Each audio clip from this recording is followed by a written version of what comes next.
So I'm going to ask a member of the Board of Variance to make a motion that the agenda be approved as presented. So I'll move that. and then we'll need a seconder, Sure, I'll move that. and then we go all in favor and you guys vote. Up your hands. Good. Excellent. So now the agenda has been approved and we'll be following it for the rest of the meeting. So the next step, which we do at the beginning of every meeting, is to approve the minutes from the previous Board of Variance meeting. I realize this is a little bit challenging for Phil and Tom since you guys weren't part of that meeting, so you'll have to rely on Drew. So we'll need a motion to I move we approve the minutes of, I'm not sure what the date is, but December 17th, 2020. there you go. So Drew has put forward a motion, so now we'll need a seconder, I'll move on that. and then all in favor. And you vote. Great. Thanks, everybody. So now we can kind of get to the orientation and we can kind of talk a little bit more about some of the steps that we just went through. So I'm just going to share my screen. So Nikki, you just need to enable me to share my screen.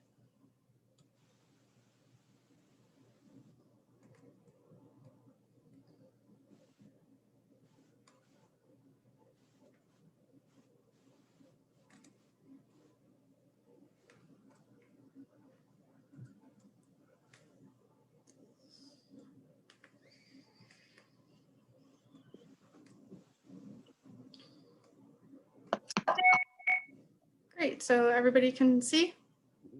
Yep. Mhm.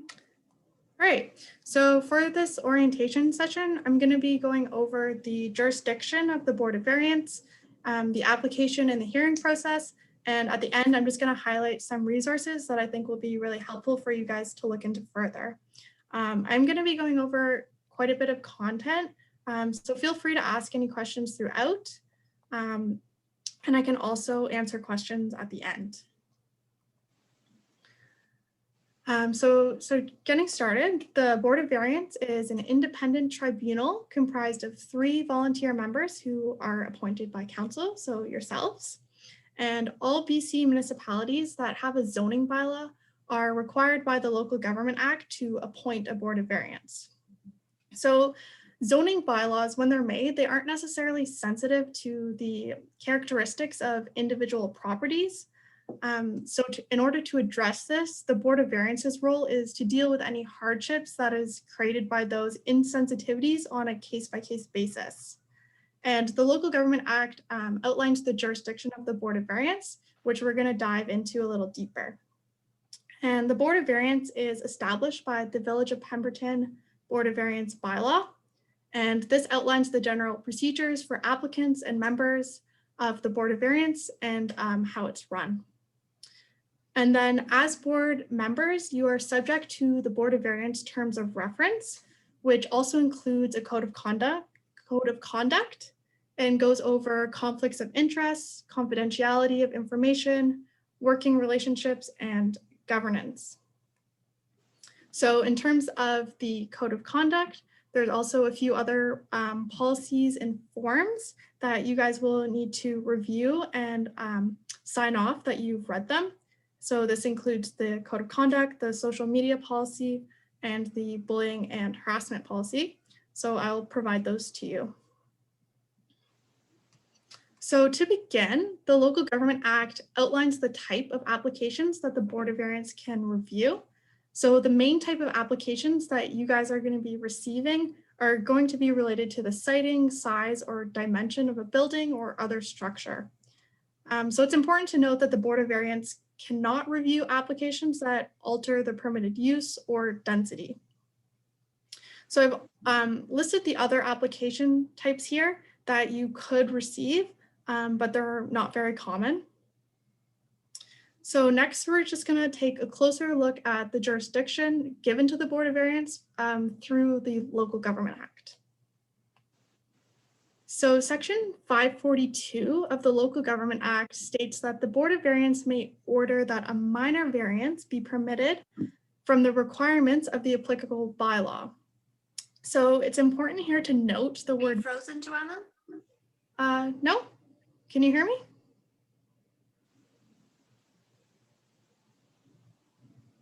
Hello, everybody? Yeah, I can hear you. Oh, Yeah, I can hear you. okay. I think you were frozen, Lisa.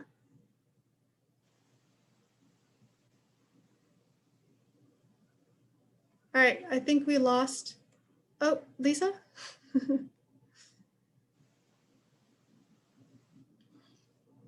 Everyone froze, and then I got Yeah. That was just you. it was me. Yeah. That's okay.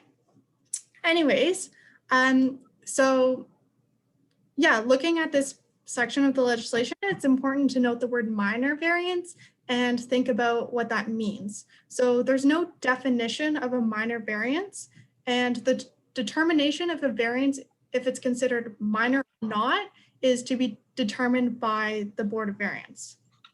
So typically, to determine if a variance is minor, you would consider in terms of the impact of the variance and not necessarily the scale.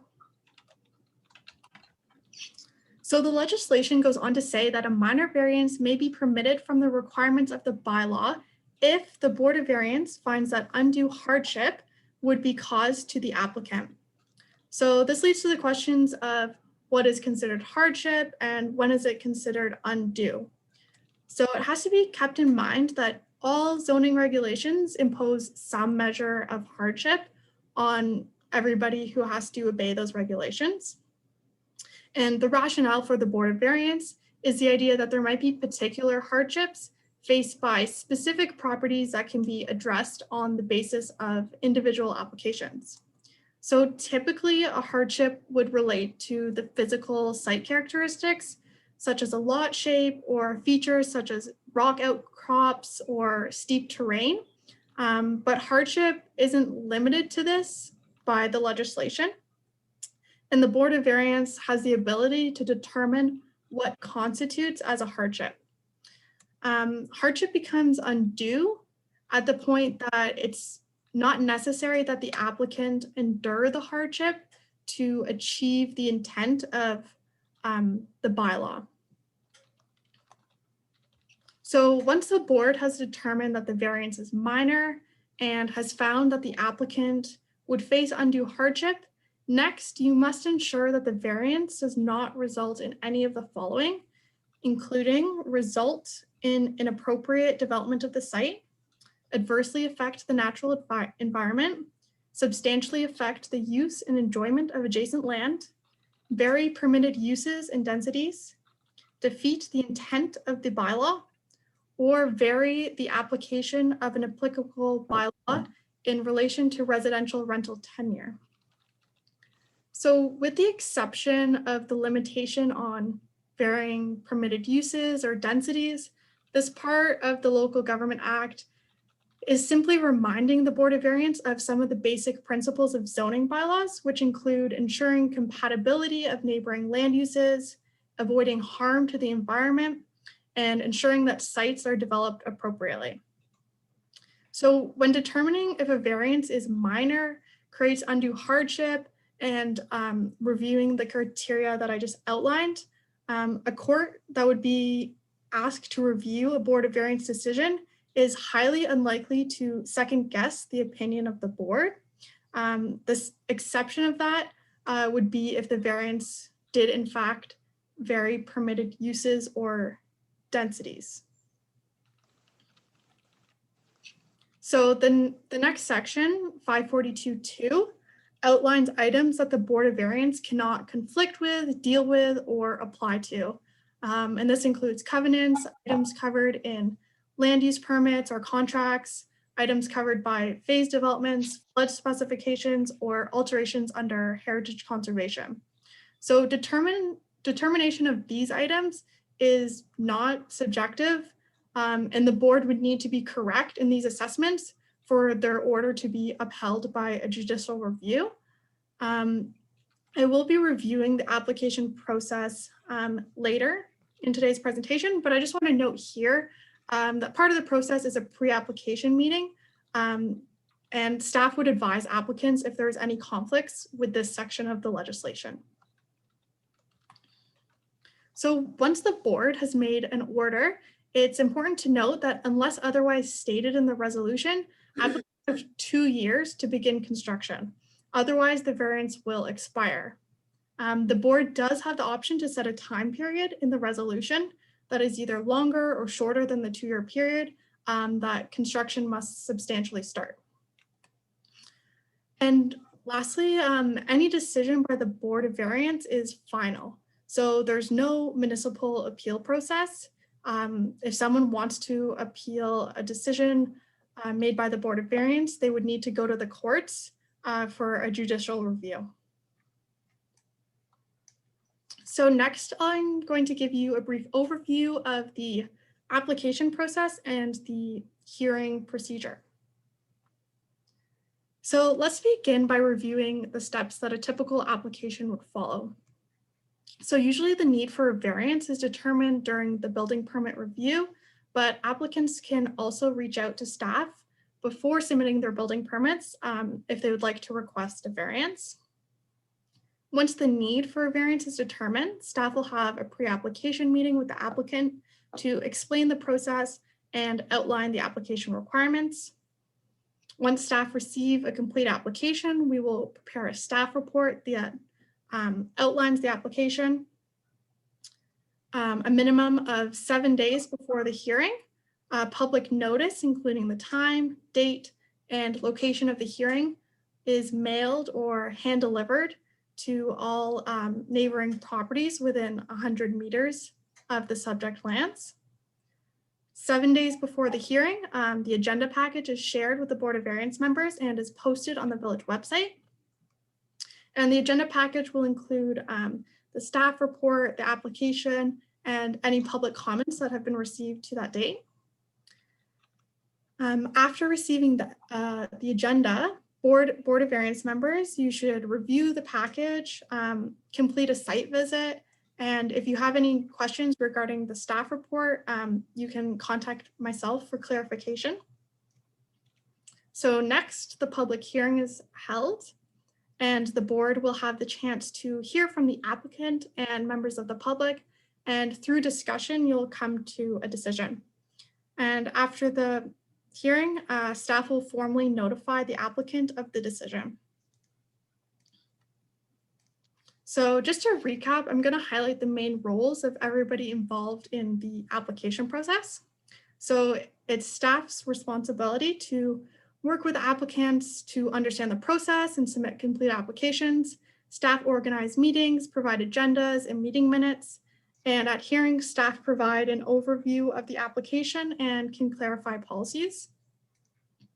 It's the applicant's role to submit complete applications, describe their proposal and undue hardship to the board, and answer any questions that you may have.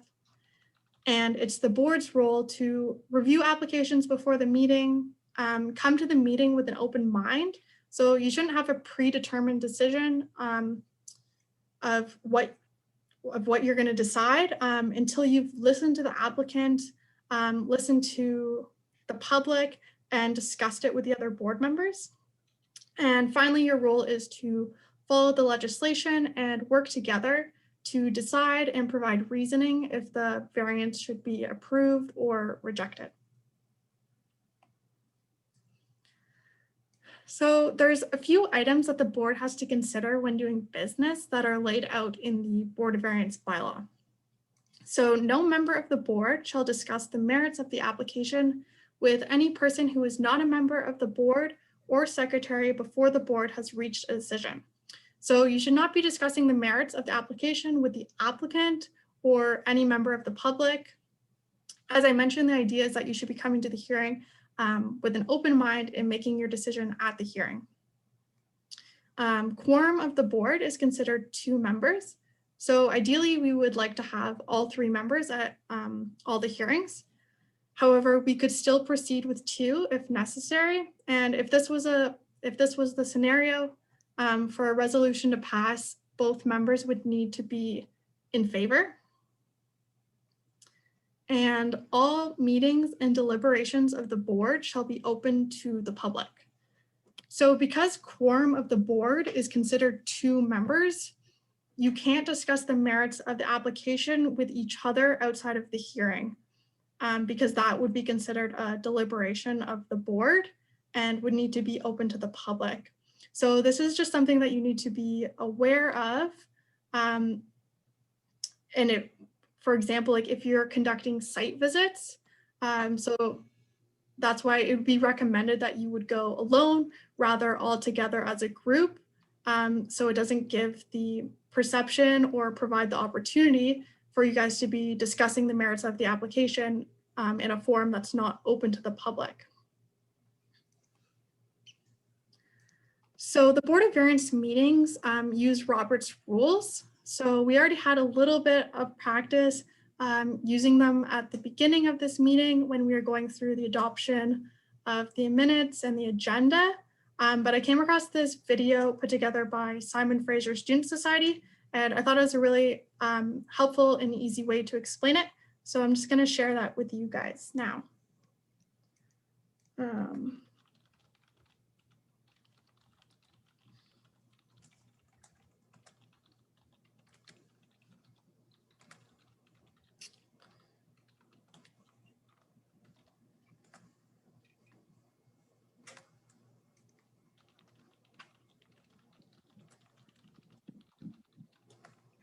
This video will go through the basics of Robert's rules and how they work to make meetings more efficient.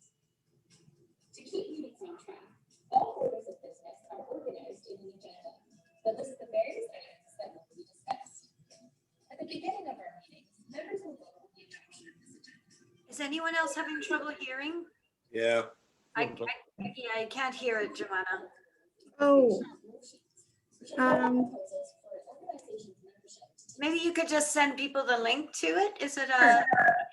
like a YouTube video or whatever it is? yeah. Okay. do so, you must wait for the chair to Nice try. All right. Well, I'll provide you guys with that link, and I think that will give you a lot more understanding of Robert's rules and how it works. Sorry about the volume. That's okay.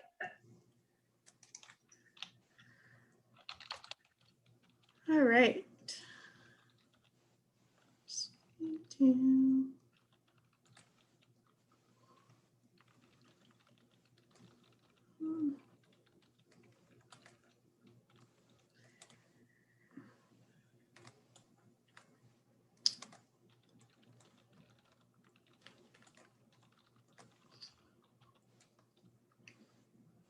All right.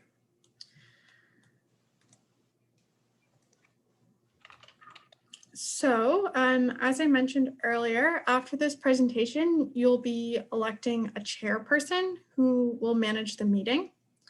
Staff will provide support to the chair by providing chair notes on the agenda to help lay out what the steps are. And during meetings, all participants speak through the chair and only speak when they're acknowledged by the chair. And the structure and purpose of this meeting is for you to be able to come together and find a consensus rather than debate. And sometimes you guys are going to have to make some tough decisions. So it's important that you're able to communicate effectively and work together. So next, I'm going to go over the general hearing process of reviewing an application. So to begin, staff will provide an overview of the application, and the board will have the opportunity to ask staff any questions. Next, the applicant will be given the opportunity to describe and justify their variance request, and the board members can ask them questions. Next, any member of the public can provide their comments on the application, and they have the right to be heard by the Board of Variance. And after this step, the Board of Variance will no longer take comments from the applicant or the public, and they'll discuss among themselves. So each Board of Variance member has the chance to speak. The chair will direct this, but typically you'd go around in a round circle 2 times, kind of giving everybody a chance to say their piece. And once there's a general consensus, a member will put forward a motion, it'll be seconded, and then it will be voted on.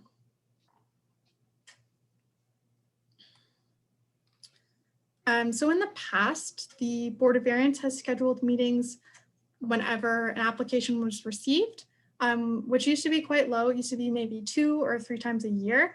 But as Pemberton's growing and new neighborhoods are being built, we have started receiving more Board of Variance applications. So last year we received 8 applications. Many other municipalities such as Whistler and Squamish, they have predetermined meeting schedules and corresponding application deadlines. And this just helps give staff, applicants, and board members a more predictable timeline. So this is the proposed schedule, which has a meeting scheduled on the 4th Wednesday of the month, and applications due 4 weeks prior. So if we don't receive any applications by the application deadline, then that corresponding meeting would be canceled, and we would let you know. So you can do whatever you would like on that night ahead of time. So you're having the line out on February 24th means we didn't receive any applications by today? Yeah. Okay. So this brings us to the end of the orientation, but these are some resources that I highly recommend that you review. Specifically, I'd suggest the LGMA Guide to Board of Variance. I'll also send you a copy of the slides that I used today, and on the bottom of the slides, I indicated where the information was from if you wanted to learn more about a specific topic. And at this time, if you guys have any questions, please let me know and I'll do my best to answer. If not, I can find out and get back to you. I'm sure Drew also has lots of experience that we can draw from too. Well, the only comment I'll make is that the Board of Variance guide I found very helpful. Yeah. You know, it's not, this is not an exact science, this Board of Variance, and that really kind of lays it all out in terms of what's happening provincially. So other than that, wouldn't recommend anyone read the zoning bylaw. Is that Board of Variance guide, is that something available online? Yeah. Oh, I didn't realize it was online, but Yeah. Village did purchase a copy. You sent it to me. Yeah, we'll send it to you. Okay. You have in the past, so I know it's there. I have it on my computer. Yeah, we've sent it to you. But yeah, I will when I'm sending you guys the slides, I'll also include that guide. Perfect. Yeah. I've got a question. How does it work with the conflict of interest? Yeah, so if you did have a conflict of interest, you would need to declare that, and then you wouldn't be able to be a part of the decision-making process. Okay, so would we still be able to sit in on the meeting and just have no comment, or would we be just not present at all? Not present. Okay, so where's the line? Where does it become a conflict? Yeah, so I will send you the code of conduct, which will kind of outline it in more detail. Yeah. But one of the ways that it describes it is if like any reasonable person would think that you're being influenced by your decision making, that would be in the public interest. Yeah. So that could be pecuniary or non-pecuniary. So yeah, it's both real and perceived conflict of interest. Mm-hmm. So Tom, it's up Yeah. to you or anyone to declare that conflict. Nobody can tell you you need to or Yeah. that you have to. The onus is on you personally to declare the either real or perceived conflict of interest. And it's typically related to, like, if you're directly or somehow indirectly involved in a project that has come forward seeking a variance, you just you couldn't sit in on the decision making as to whether that variance could be approved. Yeah, no, I gather that. Like, I mean, if we've engaged at any level with an applicant, then automatically there would be a conflict. Like the one that you had in December, that would have been a conflict for me. Oh, yes. Because I've engaged with them. The retaining wall. This was the one up on Cerulean? Dogwood and Dogwood. Oh, okay. Yeah. Yeah, so basically, if you could financially benefit from a certain decision of the Board of Variance, then that would, in my mind, that would be It would definitely be. yeah, not just in my mind, a very obvious conflict. Yeah. I mean, it's just tough, right? Because I speak with a lot of people, like prospective clients, I guess, about building. So Well, that's usually before you'd be in a position where they'd be going to the Board of Variance, like before the decision is done.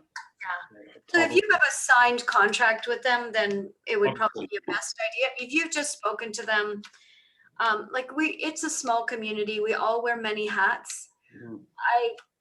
I can be in a conflict almost any day of the week, just because of my husband's in the building industry, the fact that I'm building a house in Sunstone now, like it, just try to keep it, it realistic, I guess. Like we still have to work and do business and, survive in this very small community. Yeah, for sure.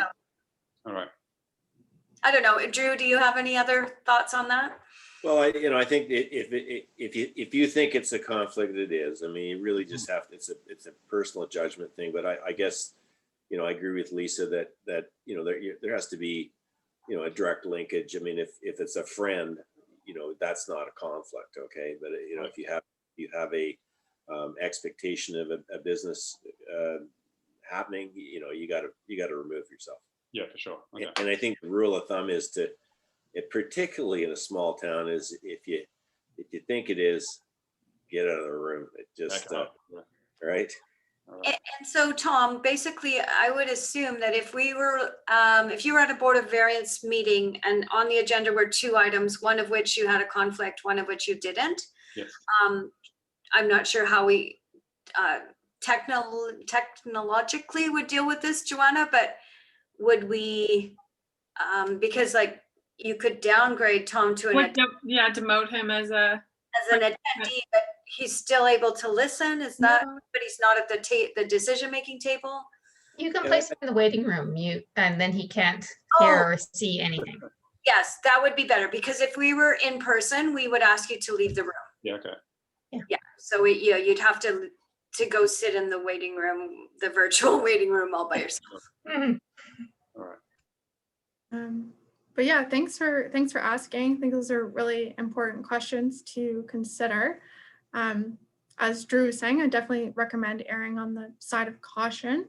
And you can take a look through the code of conduct when I send that. And if you have any questions, you can reach out to myself or Lisa. And as a situation arises, we can also help you navigate that. Perfect. Thank you. So the next item on the agenda is the appointment of a chair. So I had a question. I Oh, guess okay, one of the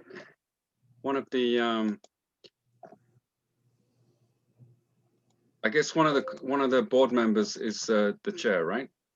Yeah. And so I'll nominate Drew. That's an excellent nomination. Is that good So- with you, Tom? I'm okay with that. So Tom's Okay. seconding. So all in favor? Oh, first you would ask Drew, would you accept that nomination? Yeah, I accept. Thank you. Great, Sure. thanks, Drew. All in favor? Good. All right. So now Drew's the chair. Okay. Do you want to take over? Sure. I don't have a copy of the agenda in front of me at this moment, so what Oh, else okay. do we deal with?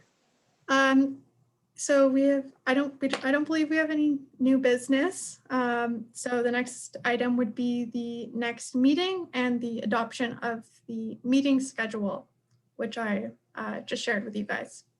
Okay, so we have a motion to adopt the meeting schedule. Yeah. So you would either Phil or Tom, the chair's not to make resolutions, basically ask for someone to make the resolution. So one of you would say, I'd move that we accept the meeting schedule, and then the other one would say I second, and then all in favor. Okay, I'll move that we adopt the meeting schedule. All right, Okay. I'll second that. Seconder Tom, okay, all in favor? Opposed, carried. Good. What else have we got? That's it.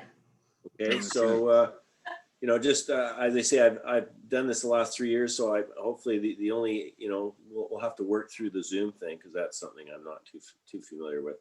But nevertheless, pretty straightforward, and I like short meetings, so hopefully everyone will agree with that. We do too. Yeah, look forward to doing this. So Sounds good. with that, I just need a motion to adjourn, and I don't need a seconder. That's I will.